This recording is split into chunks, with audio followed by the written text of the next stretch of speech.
Hey, this is FlyWire on the Road, and I'm Scott Perdue. I'm with JJ Jeanette, and we actually flew. I did a little B course teaching with him way back when, in the old days, in the Strike Eagle at Seymour. It was pretty awesome. And here he is. He's flying a Bonanza, and you're retired now. Yep, I retired from the Pentagon about 8 years ago, 2014. Live in Raleigh, North Carolina. Cool. So not far from Goldsboro. Not at all. We wanted to live near home. I grew up in Goldsboro, where we were stationed, and we just like Raleigh.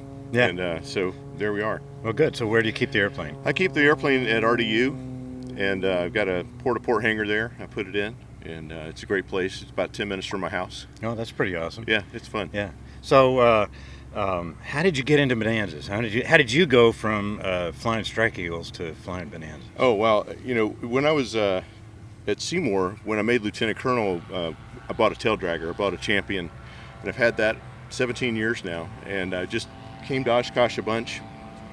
I've always been in, the first time I came, I was on the North 40, and I got parked in the Bonanza section, because that was a year it rained a lot. We ended up there.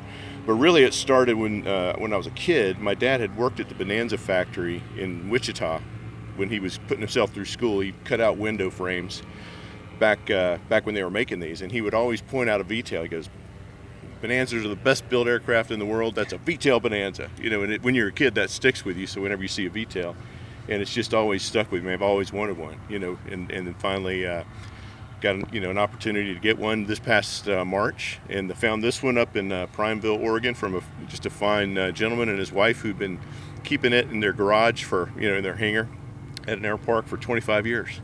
It was a family plane, and it's obviously well maintained, and I thought it was the right one for me.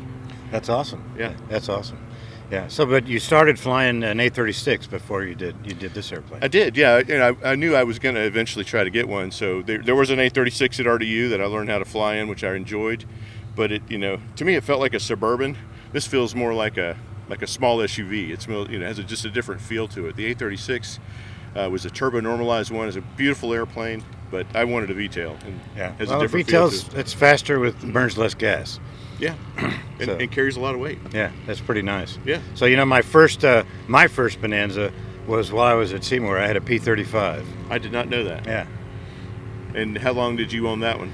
I think I owned that for about 4 or 5 years, and then I had to put my oldest through college, so I had to sell it. Yeah. And it was time I was retiring too, so it's like, okay, this is I got to downsize a little bit.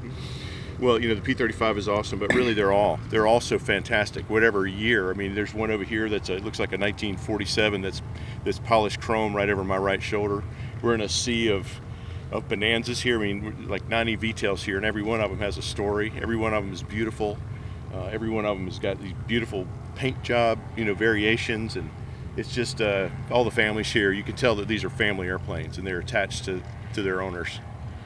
It's just awesome. Yeah, it's a great community. The Bonanza community is an awesome community. It's just great to this year is the 75th anniversary of the Bonanza, so they did the vintage parking. It's like a one-time good deal. American Bonanza Society put that out, and I guess we all signed up for it because here we are, And I think the rest of them, 105 flew in the beach, the Bonanzas to Oshkosh. So. Just a ton of V-tails here, a ton of Debonairs and F-33s and A-36. It's just so many. Yeah, amazing. Very cool. Yeah. So, what's your favorite thing so far at Oshkosh? This is the second day, so it's hard to have a favorite overall. I enjoyed the Red Bull. I hadn't seen this demo. Most of these demos I've seen, being in the Air Force and everything, but the Red Bull Hilo dropping the wingsuit guy with the extra doing corkscrews around the wingsuit guy as he's flying down. It's a first for me. Yeah. I thought that was pretty incredible. That was my daughter Shannon's favorite. Yeah. Yeah, what a crazy guy. I can't imagine doing that. I mean, that's the only thing I haven't done that I want to do is fly a wingsuit, but you got to do parachutes, and apparently there's a parachute involved with that. So but that looks like fun. Yeah. Well, as a bucket list thing. Yeah. Maybe the last thing I ever do, right? That's right.